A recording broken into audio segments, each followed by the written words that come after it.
2015 පසු 11 වෙනි වතාවට පූර්ණ තරගා විජයග්‍රහණයක් අත් කරගත්ත ශ්‍රී ලංකා කණ්ඩායම ආයේ විද වැටුණු ශ්‍රී ලංකා ඉදිරිපෙළ පිතිකරන වගේ නවකීන්ට පළනු කිය පලා බෙදනවාද මේ හැමදේම ගැන අද කතා කරමු. It's cricket with trendy cricket explanations.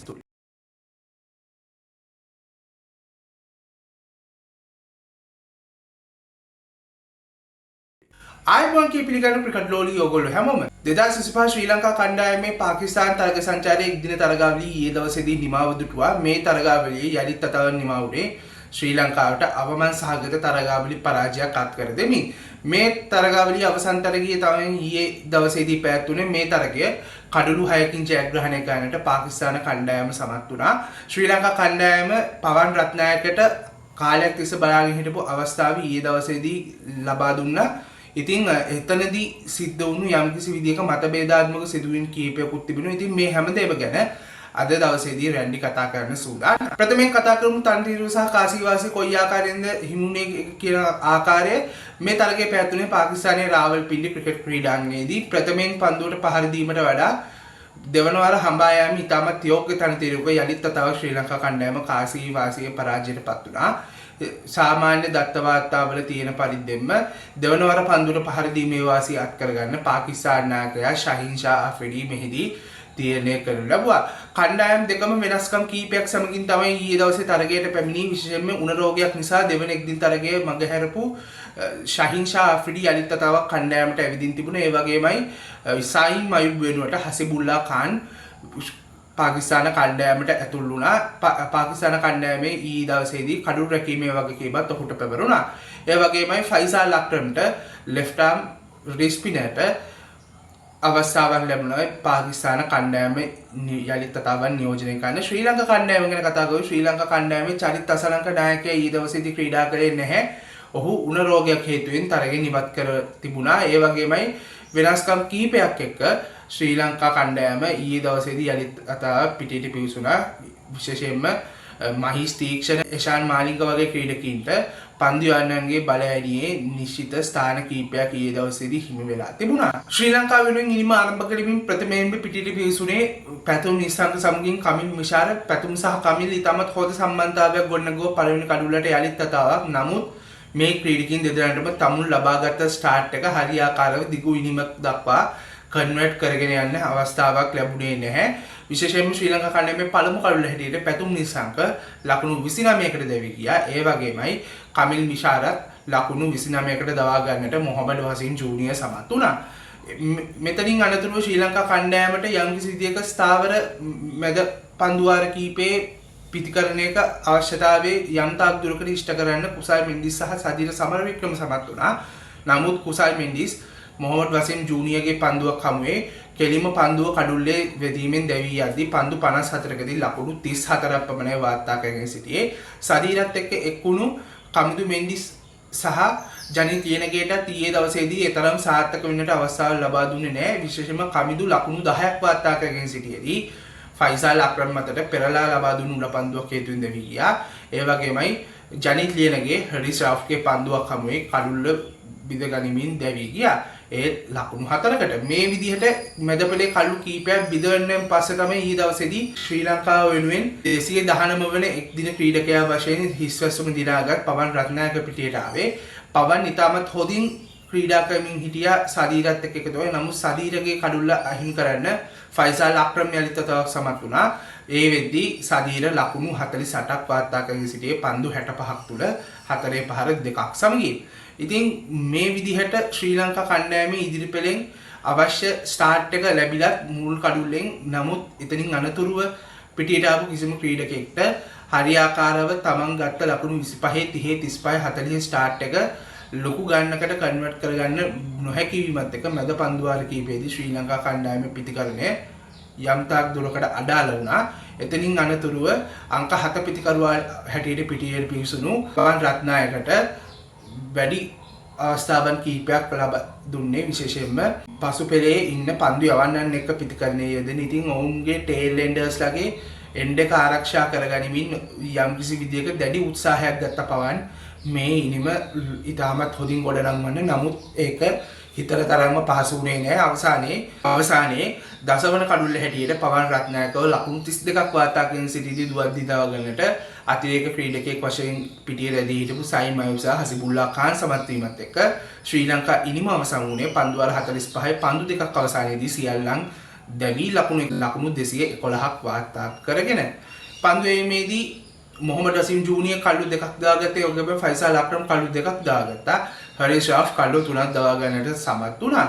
ඒ අනුව ලකුණු 212ක ඉලක්කයක් පමණයි ශ්‍රී ලංකා කණ්ඩායමට ඊයේ දවසේදී පාකිස්තාන කණ්ඩායමට ලබා දෙන්න අවස්ථාවක් හිමි වුණේ. මේ ලකුණු 212ක ඉලක්කය හබා යන්නේ පිටියට පිවිසුණු පාකිස්තානය වෙනුවෙන් ඉනිම ආරම්භ කළේ ෆකර් සමාන් සමගින් හසීබුල්ලා ખાන්.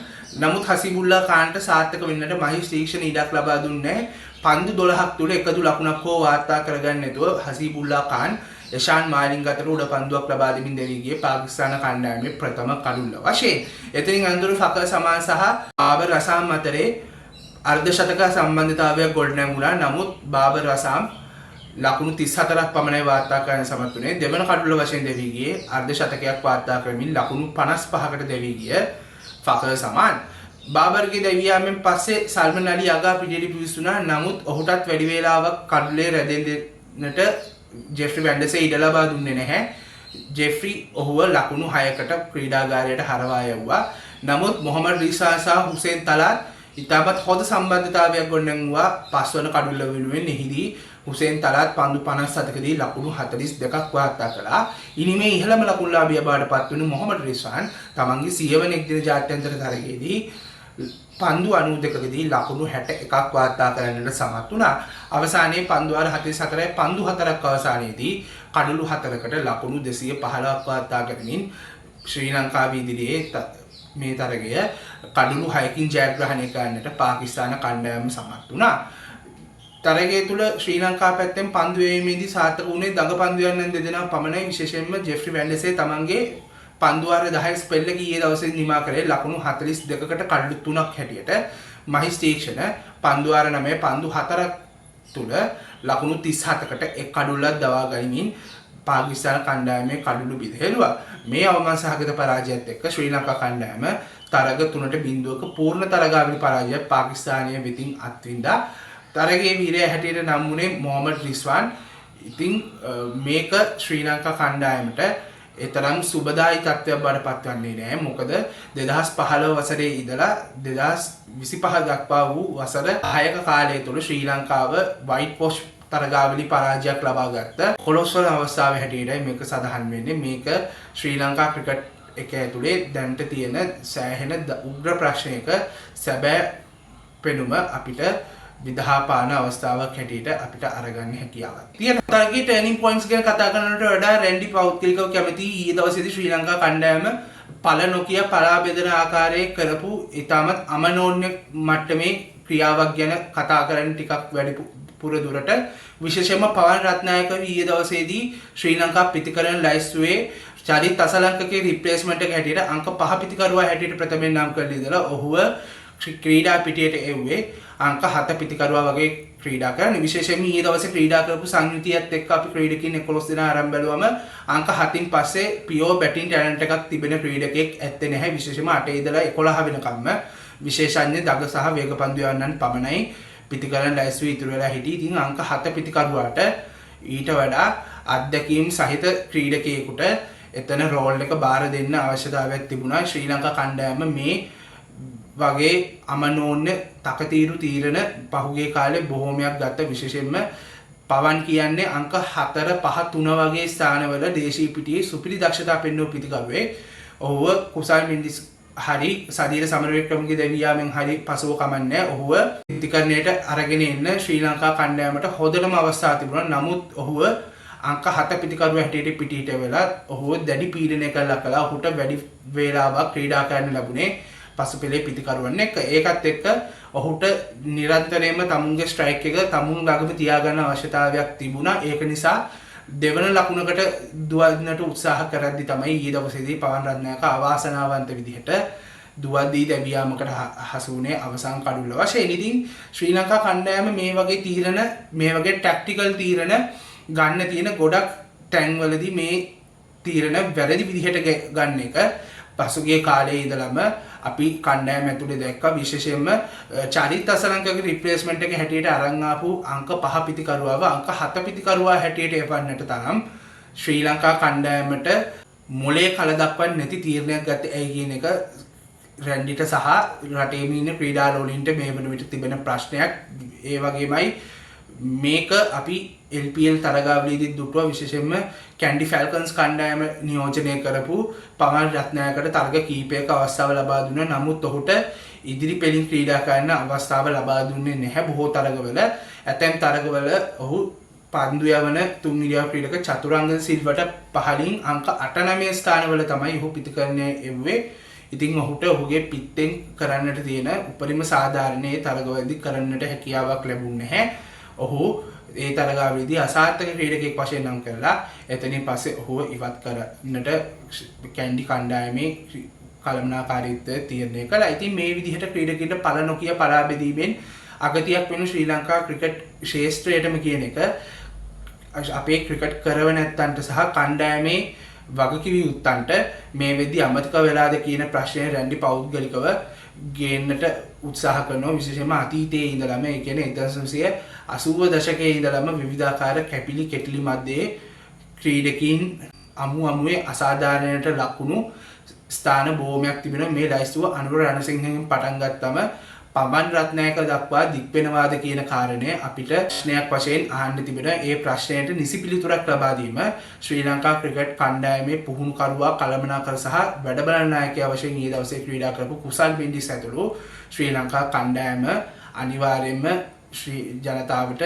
තීරණවලට කිසිසේත්ම ක්‍රිකට් ක්‍රීඩාව ඇතුළේ තරම් හොඳ පිළිගැනීමක් ලැබෙන්නේ නැහැ.